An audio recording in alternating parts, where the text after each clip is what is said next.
Hello, everyone, and welcome to another amazing episode of Sphere of Being, the podcast and show which talks about how we show up as leaders and how that permeates throughout our businesses and our social life and also our families, because we're not just entirely in business, are we? We do have other things to do in our lives as well. And today I have an amazing guest. She has been highlighted and acknowledged by the Guardian newspaper as one of the highest women in leadership role in the UK, which is absolutely amazing. She's a lady that used to be a lawyer and has now made the transition to an entrepreneur. So highly intelligent and very able to think about what is going on in the market and which organizations and businesses she should actually be investing in and bringing forward herself. Now, this lady is actually able to bring technology education and the whole idea of bringing this into our lives in a way which is really integrated, which I love because I'm not particularly technical. And from my discussions, we've already had that she breaks it down very simply and beautifully within that. As a CEO herself, she knows what it's like to run a busy household, have a very explosively growing business, and then keep her finger on the pulse with everything else. So today it's absolutely amazing to introduce you to Yudee, the lady that seems to pack 48 hours into 24. So I'd like to know how she does it. Excellent, Yudee. Welcome to the show. Thank you, Deborah. I am so delighted to be here. I'm really honored to be having this conversation with you. Thank you for having me. Oh, that's very much my pleasure. And so what I'd like to find out, which I think is always useful for the listeners and the audience, is to see what was it about you that wanted to get into what you do now? That's quite an interesting question. I've just always been the person who always wanted to do more with her life. And right from when I was a child, I always was curious about, I just had this thing in me that just wouldn't be average. I always was looking for ways to help or do something different. And that's what actually made me start my career as a lawyer. So I was actually the first female lawyer in my family. And the main reason I did that was because I had this thing about, oh, that's an injustice. I want to do something about it. And that's how I started out my career as a lawyer and got fully qualified.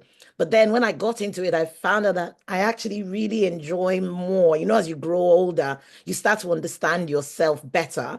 And then I was able to lift the layers and understand that what I really wanted to do was to simplify things and help people. And that's how I started my journey into technology. I just have a passion for making things simple, supporting people, and just helping to take off the barriers. So that's how I went into it.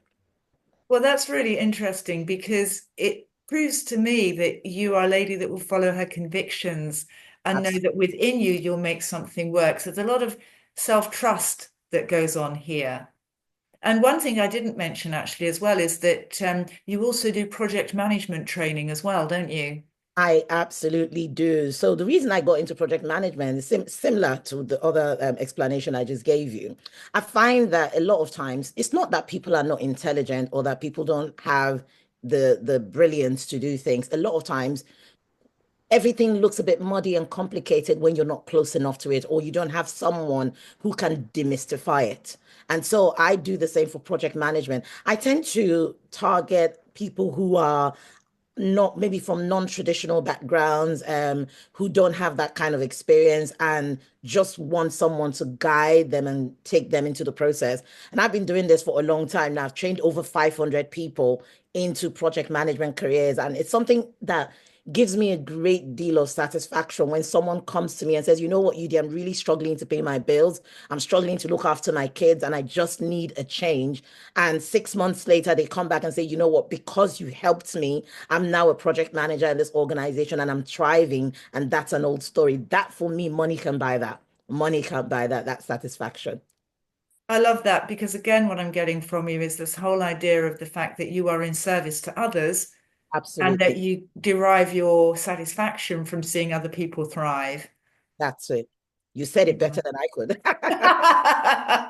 Well, it just comes through and it resonates completely with me as well because the whole thing with the podcast and show training that I do is to help people to elevate their businesses and get the visibility that, let's face it, while we're out there, and you do the same with the websites, etc., and the technology that you do. It's how do you get visible in a world which is overrun with everybody trying to get their message across on social media? And sometimes it's just doing something slightly differently that Absolutely. actually can make a massive percentage change at the outcome side of it. So that's what the beauty is. And when I hear people saying, having my own podcast and show, I've now been invited to speak on stage. I've now been invited to be on radio station. I'm getting clients actually ringing me. That's what it's all about from my perspective, is just seeing, as I say, people thrive. Yes, absolutely. Yeah. Absolutely. And so, with the advancement of technology, and especially with AI, and I don't want to sort of, oh, there we go, AI again. But from your perspective, because it's a bit like when everybody said, "Oh, COVID," everybody's like, "Yeah, you can't keep on playing the COVID card forever." And Yeah. it's the AI thing that people are like, "Oh, yeah, whatever." But what are you seeing in the technology side of what you're doing and in project management? Because I'm sure that there's a certain element of AI and technology that surrounds that as well, where people might be fearful of their current positions being subsumed by this new technology, which they then say, well, where's the place for the human being? Where's the place for me? This is quite a good question, and a question I do get asked often, will I lose my job because of AI?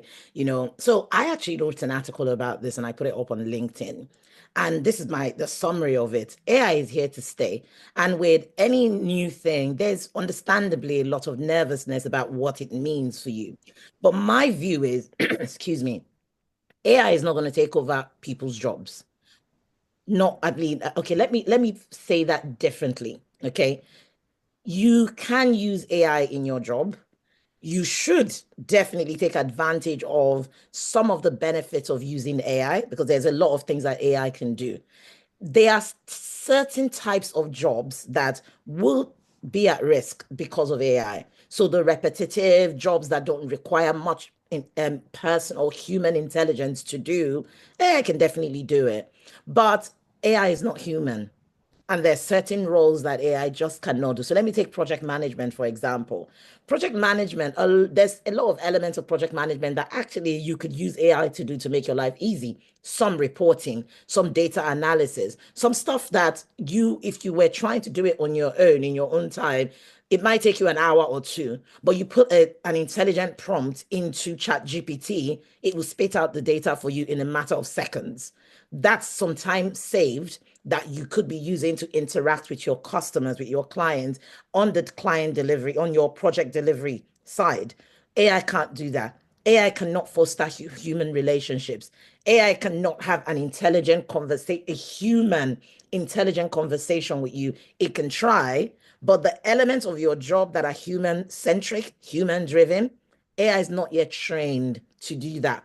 Don't know if it will be in the future, but I really, really doubt it. My advice to anyone who's really scared is these things come around. The best thing is to just understand it and get on the boat, understand what's going on with it, and use it to your benefit. Use it to make the manual administrative elements of your job a lot easier. Don't fight it because it's kind of like jumping into water and trying to fight the water. The water's stronger than you. You best relax and take advantage of the water's buoyancy. So AI is gonna take over shall I say, the manual elements, but definitely on a day-to-day basis, that human element, I don't see that happening. But never say never.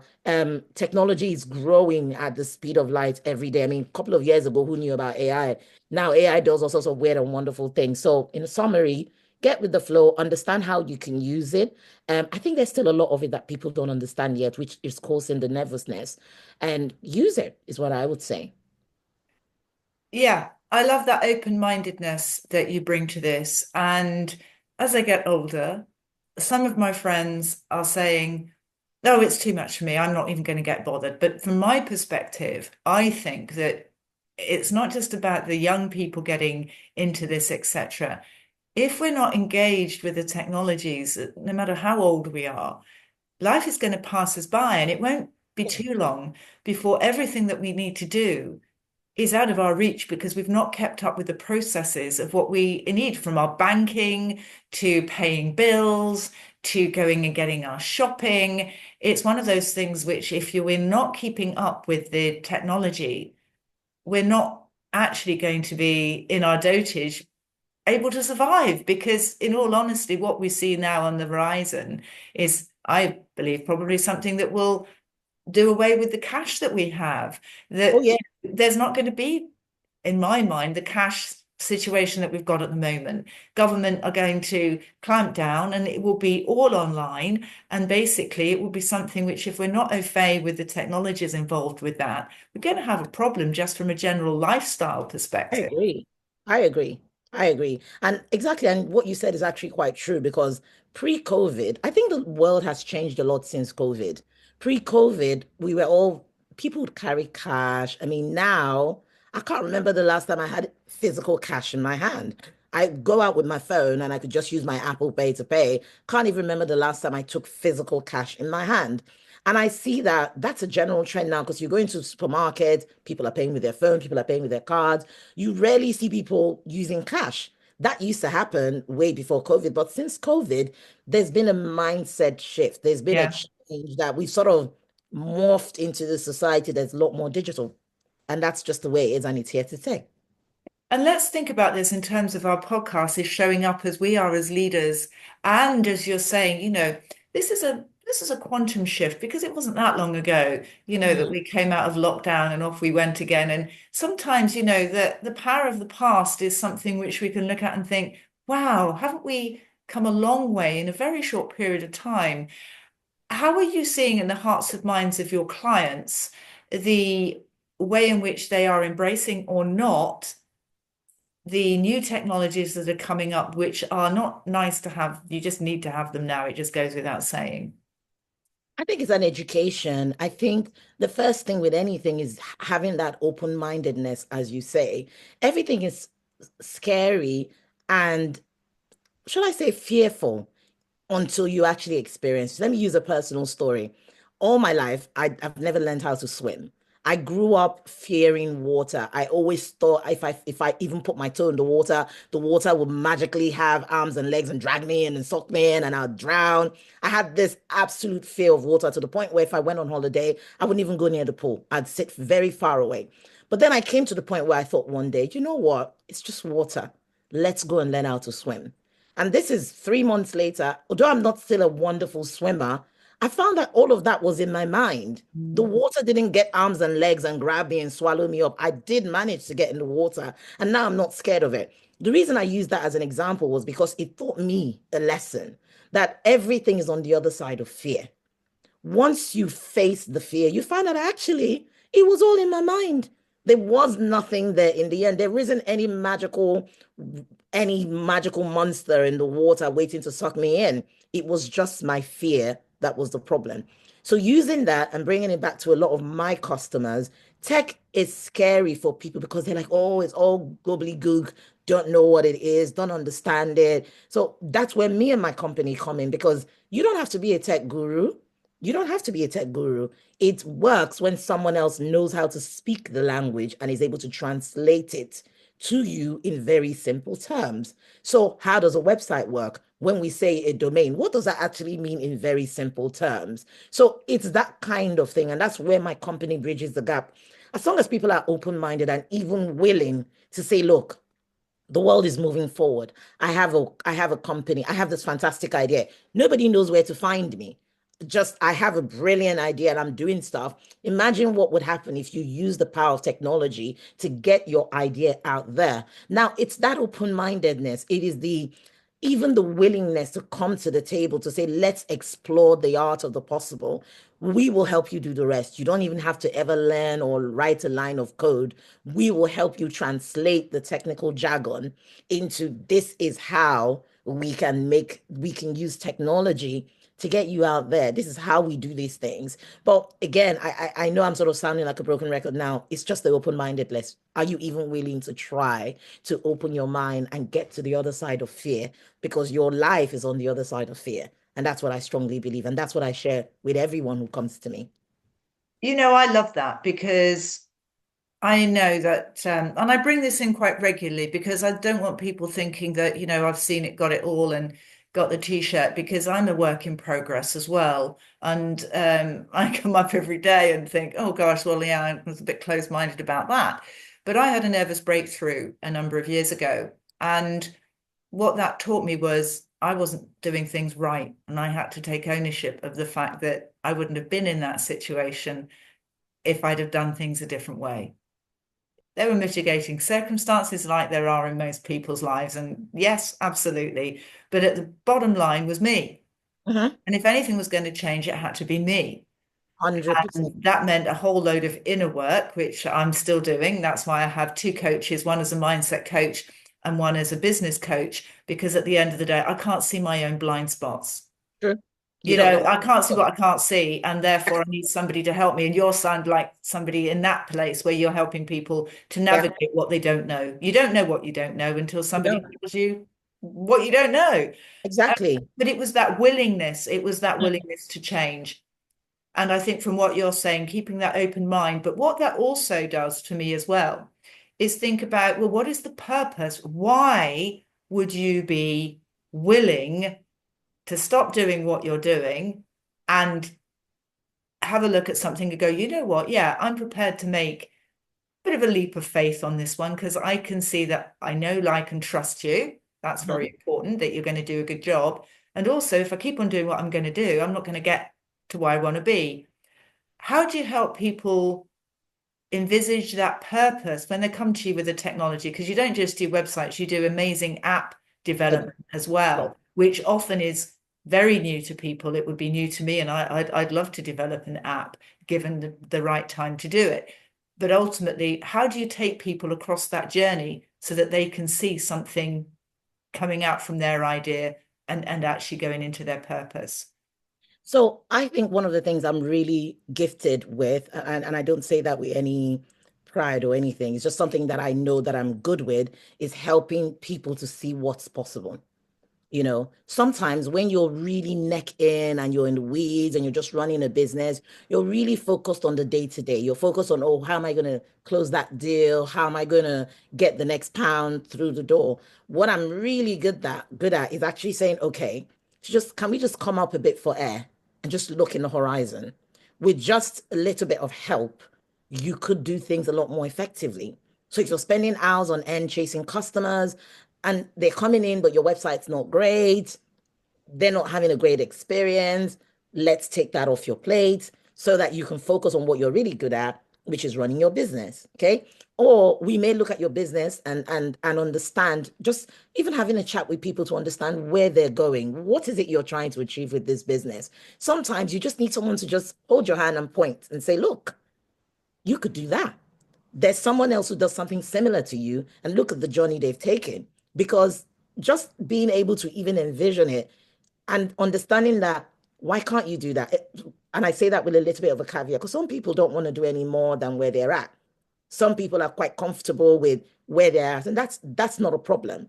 But if you have a vision and you have a passion to do better, then definitely that's something I can help with. I can help you see that picture, and I can help you with a plan and steps to get from where you currently are to where you need to be. And I can actually ask you, based on where you need to be, what is the gap between here and there? And it's all great to have a great vision, but if you do not have a plan, if you don't have stuff written down, action plan, step by step, which is what I can help with, it's just a dream. It's just a dream without anything backing it up, without an action. It's just a dream. There's nothing wrong with dreaming, but it's actually taking it out of that sphere of just in your imagination to taking it to something tangible. And that's what I can help with. So it's always about, let's just close our eyes and imagine if nothing, if money, or if, because some people say, oh, I'd really like to do that, but I can't afford it. And that's another, we offer a product that actually deals with that. So, because a lot of people have brilliant ideas, but like, oh, haven't got thousands and thousands of pounds to invest. But we do have packages where you can pay a small monthly subscription to get you where you want to get to. But I think the big thing for us is, look, don't worry about the money, don't worry about the tech. Let's help you close the gap between where you are and where you could be with just some help and some guidance in your business. That's what we're really good at. I love that because again, that ties into sort of the project management of your own vision, doesn't Yeah, it, really? it does. It joins the dots And who was it? Was it Steve Jobs says, you can only join the dots looking back. Yes, yes, yes, true. But ultimately, if you've got that vision and you're thinking, there's different scenarios, isn't there, as to what you want to do and how you want to get there and the time that you have and what you've got on at the time. But it's guiding through. And then I'd like you to delve into this technology with the app that you actually help people to get underway. What what is it about an app that really helps businesses to get to that next level? Oh, I could tell you this. I could talk about this for such a long time, but because we have such little time, I'm just going to summarize it. It's where the world is going. I'm going to simplify it. It's where the world is going. There is a lot you can get from an app that you would not be able to get from a website. A website would limit you in certain ways. And again, it depends on where you are in your journey as a business. Generally speaking, if you were just starting a business, I would always recommend to people that they start at least with a website so people can find them. But there are certain things that an app enables you to do as a business a lot more professionally, a lot more seamlessly. And on the other side of it, it offers your customers a much more seamless experience. In this world today, everyone wants things faster. Everyone wants things in a way that they're not burning any mental calories to try and work out what you're trying to do. Not that you can't get that from a website, but there's so much more you can get from an app. So, for an example, if you are a person who runs a business and it would benefit you to have a community in your business, like a tribe of people who are people that are interested in your business, and you want to keep a communication pathway open with them, it is a little bit difficult to do it on an app, on a web. But if you had it on an app, you can have a whole community going on, a vibrant community talking to each other because an app is very easy to use as against the website. So it depends on the business, but most businesses will definitely benefit from having an app. Even if you're an e-commerce business, you sell clothes, you sell fashion, and you sell jewelry, doing that on an app because there's a lot of things you can push through, even simple stuff like new products are alerts. You could push it through on an app, and people would see on the app that there's something notifications come through. Whereas if you had it on a website, it's a little bit more difficult to bring that connection with your customers that an app gives you. There's a whole lot of things you get from an app that you don't get from a website. And we close that gap because the other thing is when it comes to apps, people are don't quite understand what an app can do fully. Secondly, they then think about, oh, it's going to be so expensive because most apps you're talking hundreds of thousands, but we Yeah. close that offering that subscription model. So totally advocate for people to get apps for their businesses. And this is very interesting what you're saying. And it's this open-mindedness and this willingness to discover what else is there. And again, it's that trust element, isn't it? That they know that somebody's got their back, somebody's been there and forged that through for many other people. One of Yes. the things is interesting you mentioned about e-commerce sites. Now, obviously, I sell training programs. Is that something that you could have on an app if you had courses that you wanted to sell or knowledge that you wanted to sell? Because what I'm finding is a lot of people have a lot of knowledge, but they're not actually optimizing that knowledge for the benefit of others. Mhm. And they're keeping it quiet. And you just think, gosh, you've got something that you could really package Exactly. here that would be really Exactly. valuable for people. Is that something that you could put, say, on an app? Absolutely. I mean, if you look at so I use BBC Maestro and I also use masterclass. These are apps that are learning platforms, and I have the apps. And every time a new training video comes up, it's on the app. It's a lot easier because I can see, I can just watch it on the go because it's just a lot easier to get your stuff on an app and just watch it as you go along or listen to it as you go along, as against going on a website. Now, I'm not anti-websites because I also build them. I just think that an app is the next natural evolution for a business looking to move forward in this digital age because everyone has apps.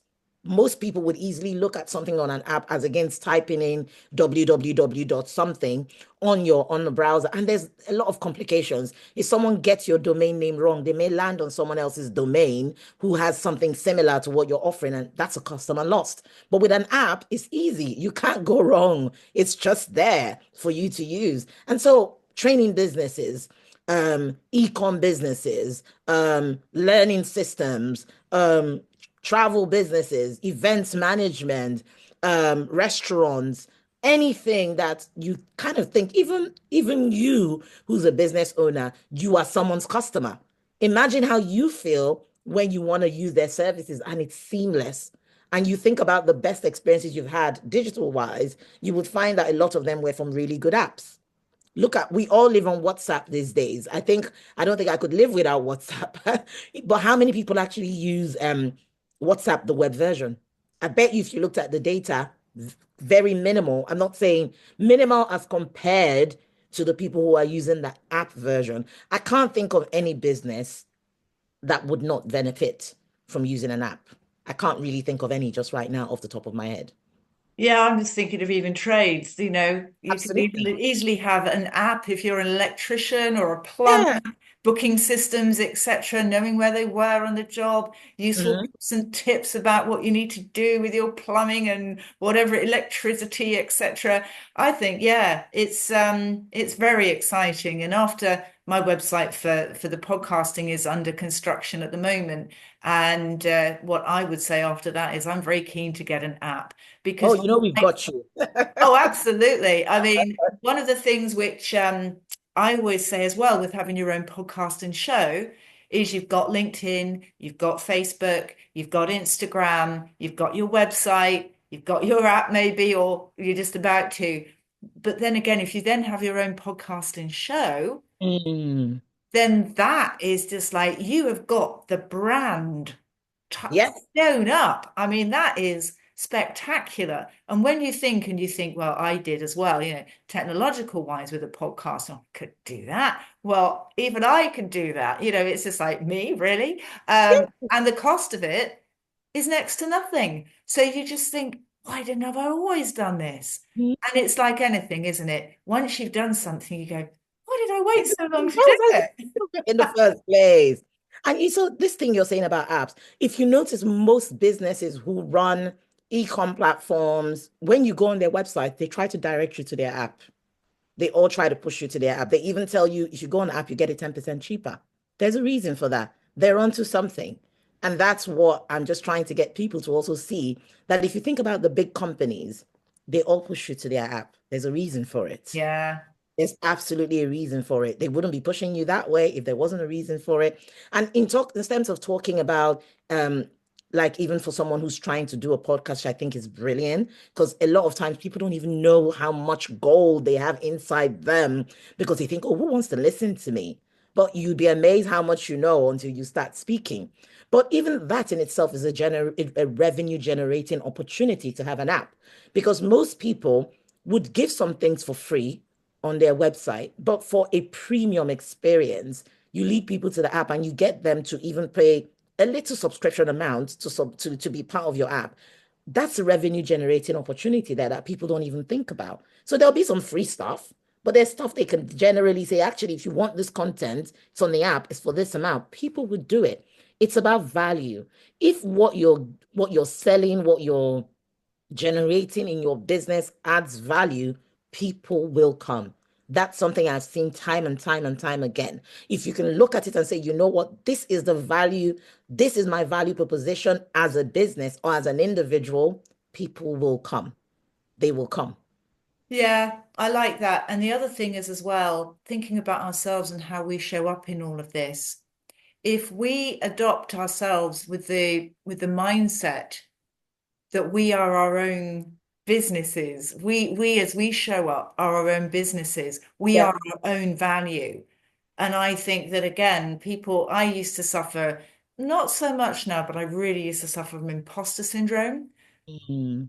Somewhere along the line, I'll be found out as a fake, and oh my gosh, and especially when I've done multi-million-pound deals, and it's just like me, really, and it's just like I have that mindset coach to help me with that because they go, yes, really, you. And Yeah. just yesterday, I was told that a couple of people had commented independently to my mindset coach, not knowing that we knew each other, and he said, I've got to tell you that people are saying this. But the great thing is with having all these extra bits that are cohesive, mine's through the podcasting and having a show. I've got another business, an outsourced business as well, with the show, with the website, then the app, the LinkedIn, the Instagram, the Facebook, whatever it is that suits your business. You kind of get everywhere with that. Mhm. So when you've got all these added value opportunities, somewhere along the line, somebody's going, I've seen you somewhere. Was it your website? Was it the podcast? Was it the app? Was it? Exactly. Well, You put actually, you know what? I feel like I know you already. So yeah, that's just exactly. a natural thing to do business. Mhm. You know, the thing you said about imposter syndrome, not trying to sound sexist, but I find from talking to women, women tend to be the ones that suffer the most with imposter syndrome. And Yeah. I've come to a point where I just understand this is my definition. It's a voice in your head. It's Yes. that voice in your head telling you that you're not good enough. But I've come to understand that who's that voice in your head to tell you who or who you're not? So I always say to people, if a voice in your head tells you that you're not good enough, you need to speak up and tell yourself, you know what, I am good enough. I am totally good enough. In fact, I'm more than good enough. I'm excellent.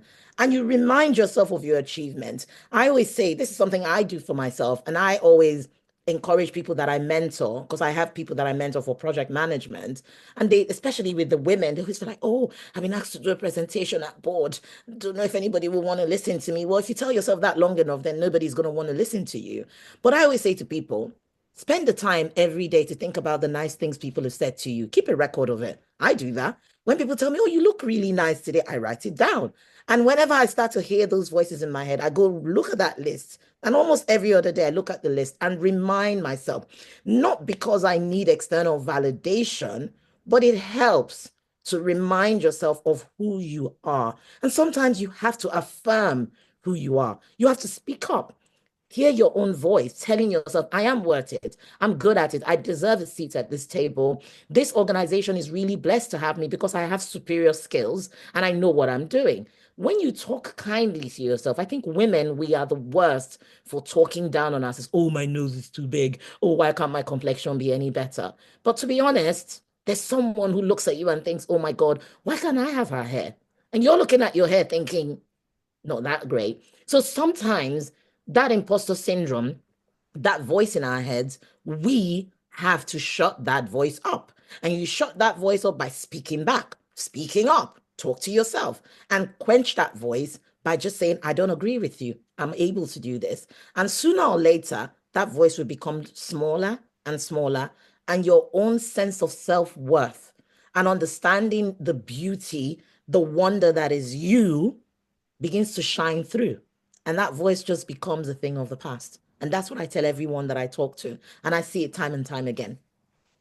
That is so good. And you mentioned something, and again, I'm all for men and women. I'm not sexist in that way, Yeah, but we are a yeah, bit different the way that yeah, we are, which is good because we wouldn't be right yeah. if we were the same. We Um, are.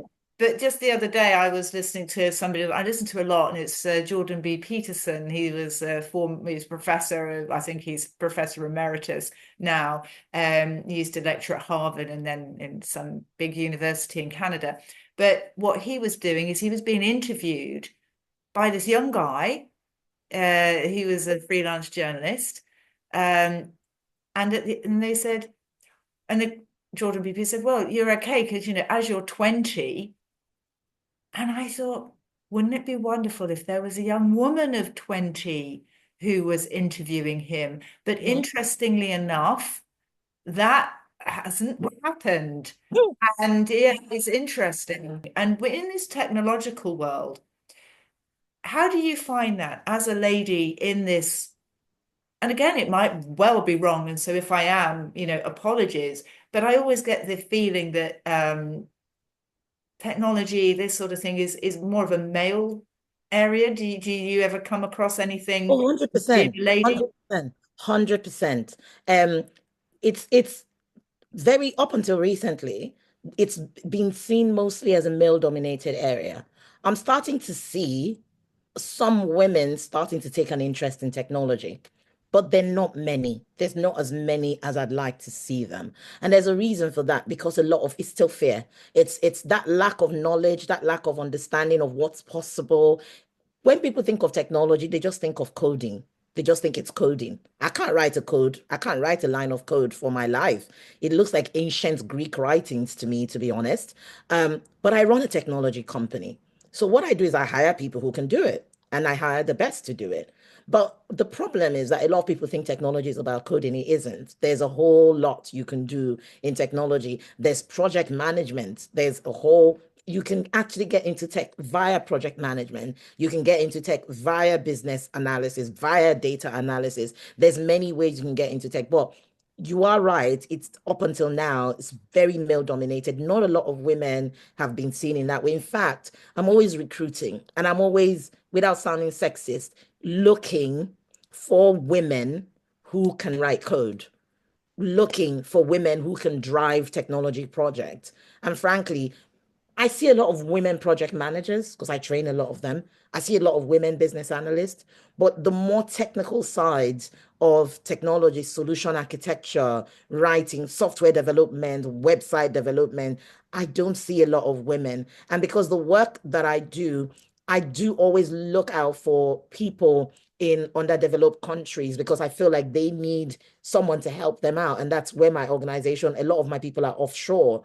I struggle to find people who have those skills. And it's one of the things I plan to do this year is to partner with charitable organizations in African countries. And I have done that. I did that last year and the year before, and I sponsored a number of young women because some of them is the funding to do the training. My organization has sponsored a lot of people to actually do this technological trainings to even get them a foot through the door.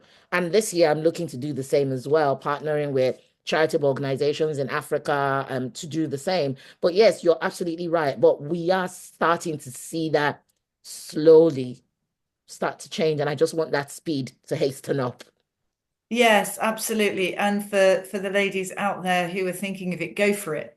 Yeah. Because, it's it's a job which we can do, and there will be certain jobs which men and ladies, perhaps the divide won't happen, and that's absolutely fine. But certainly with technology, I think that, and as well, I always think of trades as well, and Mhm. more ladies in the trades in this in the UK, because I think if I had my time again, I think I would actually take a course in how to be a plumber or electrician or something where I just knew that there would be the need for somebody who was absolutely on it as far as that's concerned. And So it's so, sorry. yeah, Sorry. no, Yudee, Yeah, it's been delightful, and I'm just like, whoa, we've covered some ground here oh my today. God, I didn't even see how long we've been talking.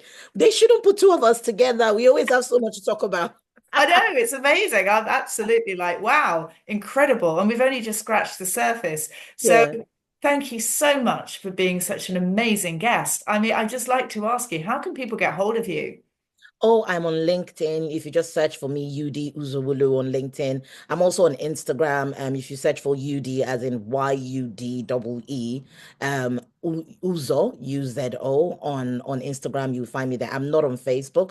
I also have a what they call them, a YouTube channel called Really Not Rocket Science, called Yudee's Nuggets. It's on Really Not Rocket Science, where I go online and share about how to interview for project management jobs or tips on project management in general. You can find me on there. But yeah, I'm always online. You can reach me online. Well, absolutely. And everybody, just so that you know, we've had lots of chats, Yudi and I, and what an amazing lady. And she's so humble as well with her great achievements. She'd never tell you, as pointed out, the Guardian have recognized her as one of the leading lights for women in leadership roles. And she does an awful lot for charity. She's well worth having a chat to on many different things, especially if you're looking at either redoing or having a website, your apps, your project management career. It's all out there to go for. And Yudi's one of these ladies which, once you finish, you'll be uplifted, inspired, and you've got some really great value from speaking with her. So yeah, please do be in touch with Yudi. She's a lovely lady to get to know. Thank you, Deborah. You are far too kind. Thank you very much. I love talking to you. You know this already, so thank you. Oh, bless you. Thank you. And to everybody listening, thanks for tuning in and for watching, because this is what it's all about. It's sharing our knowledge, getting guests on that I hope will absolutely inspire and maybe think, yeah, actually, that sounded really good. So adding the value where we can. Please do like, subscribe, comment, and share, because you never know who this might be of interest to. And until next time, carry on caring and see you all again very soon. Bye bye now. Bye.